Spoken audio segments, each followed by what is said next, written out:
People ask me how I've lived so long, and I tell them it's about finding joy in the quiet moments, like this cup of tea right here. Before you keep watching, let me ask you something. When was the last time someone remembered you without being reminded? I woke up early that morning and left my phone face up on the table, not because I expected much, but because hope is hard to turn off. Every time the screen lit up, my heart jumped. Every time it wasn't for me. By the time the sun was high, I realized what day it was.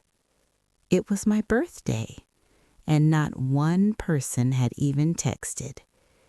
If you've ever felt invisible to the people you love most, stay with me, because what this day taught me changed everything. I want to ask you something before I say anything else, and I want you to answer it honestly, even if only in your own head. Have you ever waited all day for someone to remember you, checked your phone again and again, told yourself not to care, and still felt that quiet ache settle in your chest as the hours passed? Because that's how my day began. Not with noise or celebration, but with waiting. And I woke up earlier than I needed to, the way you do when your body is already tense with hope.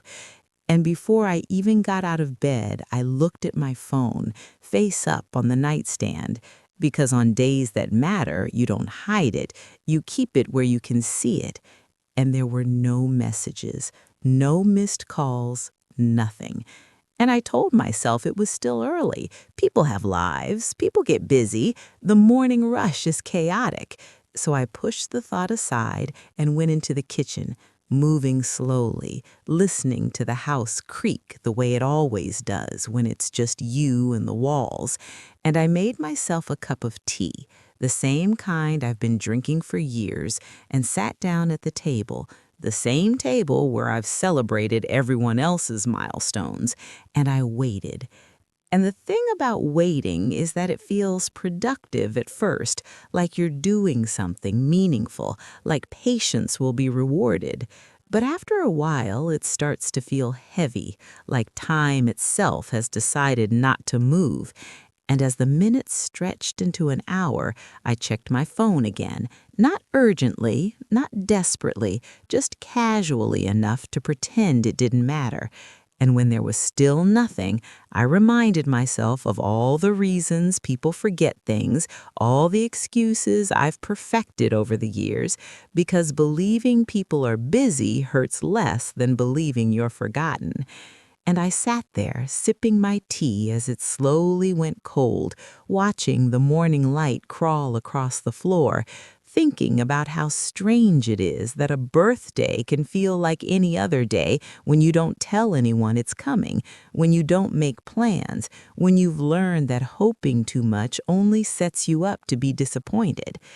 And I thought back to when birthdays used to be loud in this house, when I'd wake up early, not for myself, but for everyone else, baking cakes, wrapping presents, writing cards in handwriting I recognized as my own, because I was usually the one making sure no one felt overlooked. And back then, my birthday was never ignored exactly. It was just postponed, overshadowed, quietly passed over because someone else always needed something more. And I convinced myself that was normal, that being a mother meant putting yourself last, that love was proven by sacrifice, not by recognition. And for years, that belief kept me going, kept me quiet, kept me useful. But sitting there alone that morning, staring at a phone that refused to light up with my name, I felt something shift. Not anger, not yet, just a deep tiredness, the kind that comes from realizing you've been understanding for too long. And when noon came without a single message, not even a quick text, not even a late happy birthday, the silence started to feel louder than any celebration ever could. and I found myself opening the family group chat, not to say anything, just to look. And there they were, messages going and forth, photos being shared, plans being discussed, life continuing without me in it. And I noticed how easily the conversation flowed, how natural it seemed to move forward without my presence. And that was the moment I realized this wasn't an accident. This wasn't just forgetfulness. This was familiarity, the kind of familiarity that assumes someone will always be there, whether acknowledged or not. And I closed the app without replying, without announcing myself, because I didn't want to force my way into a space where I clearly wasn't missed. And I spent the afternoon moving slowly through the house, touching old photographs, souvenirs from trips I'd planned for others, cards I'd saved from years when someone still remembered. And I noticed how many of them were written in the same handwriting, mine, notes I'd written to myself, reminders that I mattered even when no one else said it out loud. And as the day wore on, the initial hope I'd woken up with dissolved into something quieter, something heavier, a realization that loneliness doesn't always come from being alone. Sometimes it comes from being surrounded by people who no longer see you. And I want to pause here and ask you something personal, because this story isn't just mine. Have you ever felt this way? Have you ever waited for a message that never came? And if you have, I want you to type the word birthday in the comments, not for me, but for yourself, because sometimes being seen by strangers hurts less than being invisible to family. And as evening approached, I found myself back at the kitchen table, the same place I'd started, the phone still silent, the house still quiet, and I thought about all the times I'd shown up without being asked, all the moments I'd put my needs aside because someone else's mattered more. And I wondered when exactly I'd taught the people I loved that my presence was optional, that my feelings could wait, that my absence wouldn't be noticed. And that thought stayed with me as the light faded and the shadows grew longer, because it wasn't just about this one day, it was about a lifetime of being the one who remembered everyone else. And as I finally stood up to turn off the lights, I felt a question forming in my mind, one I couldn't ignore anymore. If no one remembered me today, what else had they stopped noticing a long time ago? And that question followed me down the hallway, into the bedroom, and into the night where I lay awake, staring at the ceiling once again, realizing this birthday wasn't the end of the story. It was the beginning of something I hadn't been brave enough to face before. I didn't fall asleep right away that night, and it wasn't because I was upset in the way people imagine sadness looks like. There were no tears soaking the pillow, no dramatic thoughts racing through my mind, just a steady awareness that something important had shifted. And once you feel that shift, you can't unfeel it. You can't go back to pretending things are fine when they're quietly falling apart. And as I lay there, listening to the distant sounds of cars passing outside, I thought about how long it had been since anyone had asked me how I was doing without needing something in return. How many conversations I'd had where I listened patiently while my own words stayed unspoken. And I realized that forgetting my birthday wasn't the worst part. The worst part was how unsurprised I felt by it, because deep down, I'd already been preparing for this moment for years, lowering expectations, softening disappointments, telling myself that love didn't need recognition, that being needed was enough.